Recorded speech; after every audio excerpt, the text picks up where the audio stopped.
को देखते हुए कहता है, क्यों कि तुम क्या? आगे कुछ तो बोलो, चुप क्यों हो? और अभी तुमने क्या कहा कि तुम्हें तुम्हारी अनुमति के बिना कोई भी नहीं छू सकता? तो मेरी जान, तुम बस इतना बता दो कि तुम्हारे कपड़े अपने आप कैसे बदल गए। अहाना कुछ जवाब नहीं देती है, बस अपने मन में सोचती है, यही तो मैं भी सोच रही हूँ कि जब मेरे अनुमति के बिना कोई भी लड़का मुझे गलत उद्देश्य से नहीं छू सकता है, तो फिर इस अजनबी लड़के ने मेरे कपड़े कैसे बदल दिए? क्या इसका मतलब ये है कि इस अजनबी ने गलत उद्देश्य से मेरे कपड़े नहीं बदले? लेकिन जो भी हो, चाहे इसका इरादा नेक था या बुरा, लेकिन ये तो गलत है ना। किसी भी अनजान लड़के को बिना किसी लड़की के परमिशन के उसके कपड़े नहीं बदलना चाहिए। अहाना अपनी सोच में डूबी ही हुई थी कि तभी विज्ञात अहाना के आंखों के आगे एक चुटकी बजाते हुए कहता है, ओ हेलो जाने मन, कहाँ खो गई? विजात के द्वारा चुटकी बजाए जाने पर अहाना अपनी सोच से आ जाती है और विज्ञात को देखते हुए गंभीर स्वर में कहती है, देखो मिस्टर, मैं नहीं जानती हूँ कि तुम कौन हो और मैं तुम्हारे बिस्तर पर कैसे आई और रात में क्या क्या हुआ था, वो सब भी मुझे याद नहीं है। लेकिन मैं बस इतना जानती हूँ कि हमारे बीच में ऐसा वैसा कुछ नहीं हुआ था।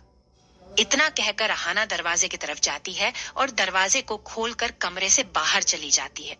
जाती हुई अहाना को देखकर विज्ञात मन में सोचता है, ये लड़की तो रात भर होश में थी नहीं और ना ही ये लड़की मुझे जानती है, तो फिर ये लड़की इतने दावे के साथ कैसे कह सकती है कि मैंने इसके साथ कुछ भी गलत नहीं किया? यही सब सोचते हुए विज्ञात भी अहाना के पीछे चल देता है। अहाना जब कमरे से बाहर निकलकर हाइनल में आती है, तभी डोर बेल बजने लगती है।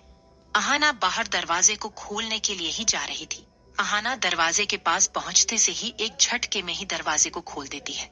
अहाना देखती है कि उसी की उम्र की एक लड़की गेट के बाहर खड़ी थी।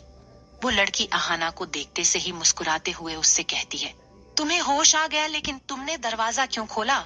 तुम्हें रेस्ट करना चाहिए था। और विज्ञात कहाँ है? उसे दरवाजा खोलने देती। इतना कहकर वो लड़की अहाना का हाथ पकड़ डांचकर उसे अंदर हाइनल में लाकर सोफे पर बैठाते हुए कहती है, हाय, मैं प्रेमा हूँ और अभी तुम मेरे ही घर में हो। विज्ञात को तुम समुद्र में डूबी हुई मिली थी और तुम होश में नहीं थी, तो वो तुम्हें मेरे यहाँ मेरे घर ले आया था। तुम्हारे कपड़े गीले थे तो मैंने ही तुम्हारे कपड़े चेंज कर दिए थे। फिर मुझे काम से बाहर जाना पड़ा तो विज्ञात ने ही पूरी रात तुम्हारा ध्यान रखा है। तभी वहां पर विज्ञात भी आ जाता है। विज्ञात के वहां आते से ही प्रेमा तुरंत विज्ञात के पास जाकर उसका कान खींचते हुए उससे कहती है, दरवाजा तुम्हें खोलना चाहिए था ना, तो फिर तुमने इस बेचारी अहाना को क्यों दरवाजा खोलने के लिए कहा? अपना नाम प्रेमा के मुंह से सुनकर अहाना तो एक पल के लिए जैसे हैरान ही रह जाती है। फिर अगले ही पल अहाना प्रेमा के पास जाते हुए उससे हैरान के साथ पूछती है, तुम्हें मेरा नाम कैसे पता है? क्या तुम मुझे जानती हो? प्रेमा विज्ञात का कान छोड़ा देती है और अपने दोनों हाथों से अपना सिर पकड़ते हुए अहाना को जवाब देती है ये? अच्छा है अहाना की यहाँ अगल बगल में और कोई घर नहीं है, वरना रात में जो तुमने बवाल मचाया था उससे तो तुम्हारा नाम क्या, तुम्हारे ब्रेकअप के बारे में भी सब मोहल्ले वालों को पता चल जाता। प्रेमा की बात सुनकर अहाना शैंक्ड होते हुए कहती है, ब्रेकअप? कैसा ब्रेकअप? प्रेमा अहाना के कंधे पर अपना एक हाथ रखकर उसे दिलासा देते हुए कहती है, अहाना, आज कल तो हर एक दो दिन में किसी न किसी का ब्रेकअप होते ही रहता है। अब इसका मतलब ये तो नहीं है ना कि वे सब के सब ब्रेकअप होने पर सुसाइड ही कर लें। अहाना हैरानी के साथ अजीब सा मुंह बनाकर कहती है, सुसाइड? और मैं, ये कभी नहीं हो सकता। मैं इतनी बुज़दिल नहीं हूँ कि मैं आत्महत्या कर लगी। परिस्थितियां चाहे कितनी भी प्रतिकूल क्यों ना हो, मैं कभी आत्महत्या नहीं कर सकती। विज्ञात तुरंत अहाना को देखते हुए उससे पूछ बैठता है, अगर तुम कभी आत्महत्या नहीं कर सकती तो फिर तुमने समुद्र के पानी में छलांग क्यों लगाई थी? क्या रात में तुम डुबकी लगाकर मोती ढूंढ रही थी?